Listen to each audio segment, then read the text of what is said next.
اجي احط ايدي تحت الحنفيه يا معلم، الاقي الميه بتفتح لوحدها. اشيل ايدي الميه تقفل، احط ايدي تاني الميه تفتح، اشيل ايدي تاني الميه تقفل. سحر مش كده؟ تعال بقى احكي لك القصه. يوم اجازه جميل مشرق، قلت اخد بعضي واروح مول مصر اشتري شويه حاجات. دخلت الحمام لقيت حاجه غريبه جدا. اجي احط ايدي تحت الحنفيه يا معلم، ايه ده مش شغاله؟ يلا مش مشكله. اجي احط ايدي تحت الحنفيه يا معلم، الاقي الميه بتفتح لوحدها. اشيل ايدي الميه تقفل، احط ايدي تاني الميه تفتح، اشيل ايدي تاني الميه تقفل. افتكرت اغنيه عمرو دياب، سحر ده ولا خيال؟ لا ده انا عادي، ما تاخدوش في بالكم.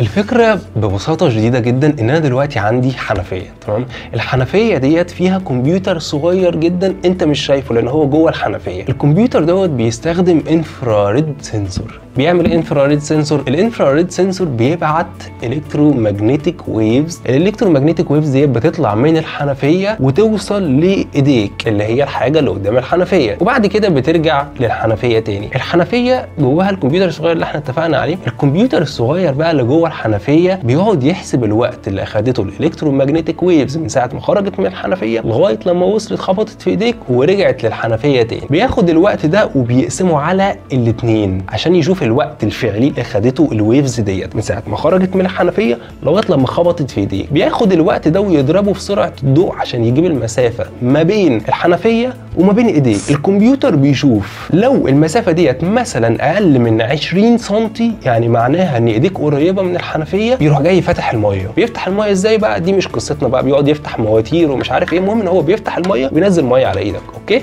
تمام. لو الكمبيوتر لقى ان المسافه ما بين ايديك وما بين الحنفيه اكتر من 20 سم، في الحاله ديت يروح جاي قافل الحنفيه وقافل الميه، تمام، وما ينزلش ميه على ايدك. اوكي. طب ده بقى بيحصل ليه؟